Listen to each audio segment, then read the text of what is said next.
मोनसे सोमोनांथाव आरो गिख्रंथाव जाथाय इउएसएआव सा 46 खारलुंफोरनि गोथै सह मोनदों। इउएसएनि सेन्ट एन्टनिय' टेक्सासआव गंसे ट्राक सिंनिफ्राय सा 46 खारलुं सुबुंफोरनि गोथै सह मोनदों। थारैनो जोबोद सोमोनांथाव। मिथिहोनाय बादिब्ला बे ट्राकखौ रेल लामानिफ्राय बोखांनानै मोननाय जादों। सेन्ट एन्टनिय' फायार डिपार्टमेन्टआ बे ट्राक सिङावनो गासै सा 16 सुबुं लोगोआव साब्रै उन्दै गथ'साफोरखौ जोखोम जानानै थानायखौ मोनबावनो हादों होननानै मिथिहोदों आरो बिसोरखौ दा देहा फाहामसालिसिम दैथायहरनाय जाबाय। जाथायखौ नायबिजिरनायाव दा साथाम सुबुंखौ पुलिसआ हमनाय जादों। जाथायखौ सुबुं लांखारनायजों थोंजोङैनो सोमोन्दो दं होननानै सन्देह खालामनाय जादों। मिथिहोनाय बादिब्ला इउनाइटेड स्टेट आरो मेक्सिक' सिमानि सेरजों सुबुं लांखारनाया सम-सम सोलिबाय थायो। मेक्सिक'नि फरेन मिनिस्टार मार्सेल' इब्राडआ टुइटार एकाउन्टनि गेजेरजों फोरमायदों दि खारलुंफोरनि सायाव बेबादि अयनाय खालामनाया थारैनो जोबोद दुखुनांथाव।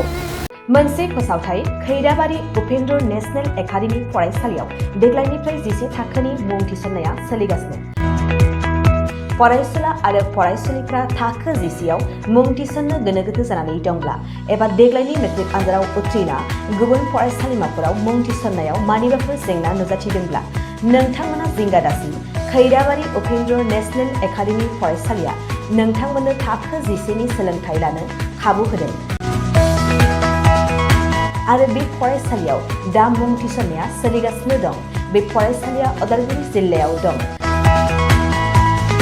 मख'जाथावदि बे फरायसालियाव देग्लायनि मेट्रिक आनजादाव गासै 80 सा फरायसुला फरायसुलिफ्रा गासैबो मोजां जौखोन्दो लानानै उथ्रिसार जानो हादों। बे फरायसालियाव थानो थाखाय हस्टेलनिबो सुबिदा मोननो हागोन।